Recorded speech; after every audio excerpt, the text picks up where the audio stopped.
नमस्कार, मैं हूं दीपा त्यागी और आप सभी को मेरी तरफ से बैसाखी की हार्दिक शुभकामनाएं। हम सभी की एक विडंबना है कि हम बैसाखी को सिर्फ एक नेशनल हॉलिडे की तरह मनाते हैं। कहीं ना कहीं हम उन त्यागों को, उन बलिदानों को भूलते जा रहे हैं। चाहे वो भगत सिंह का बलिदान हो या चंद्रशेखर आजाद का त्याग, चाहे वो काकोरी कांड हो या फिर जलियांवाला बाग। शुरू करने से पहले मैं कुछ कहना चाहूंगी, ध्यान से सुनिएगा। त्योहारों में बहुत सारे रंग देखे थे मैंने, पर उन रंगों को कभी एक होता हुआ नहीं देखा। इतनी सांसें रुकती हैं, जब इतनी सांसें रुकती हैं तो क्या हवा के रुख में भी कोई फर्क पड़ता है? क्या वो चलती हैं सोंधी सोंधी सी, या उनमें भी कोई तूफान उठता है?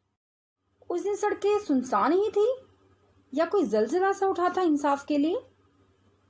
अरे, किसान तो फसलें भी देख के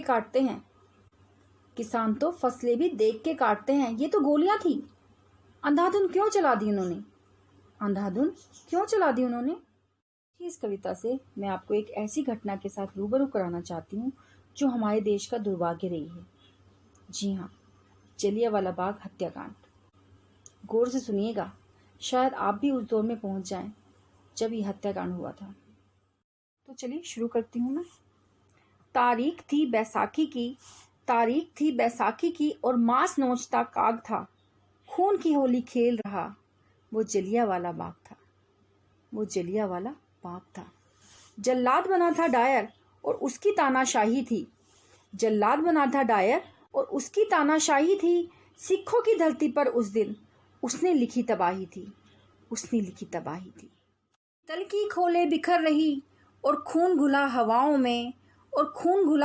में चीखे और चित्कारे इतनी गूंज रही फिजाओं में। माँ की ममता बिखर रही थी, रोती उस किलकारी में। कुछ लोगों को कुचला और गया उस हत्या की तैयारी में। भागे वो सब इधर उधर, दीवारों पर भी खूब चढ़े। गलियारे ना थे साथ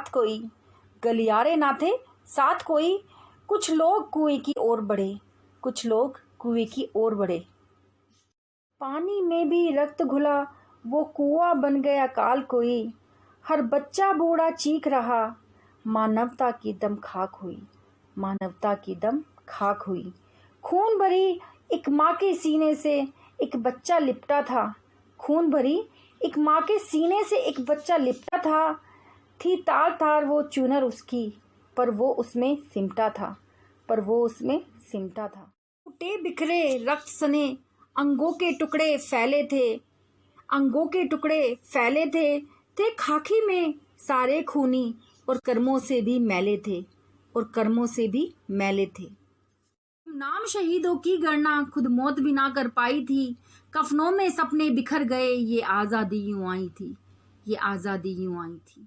धरती माँ के जो सपूत दुख झेल गए आजादी का, शौर्य से उनके लिखा गया इतिहास नई आजादी का। मत भूलो तुम बलिदान कोई, जो कुछ ही पन्नों में सिमटा। है रक्त भरा वो शौर्य कहीं, उन तीन रंगों में लिपटा। जय हिंद, जय भारत, वंदे मातरम।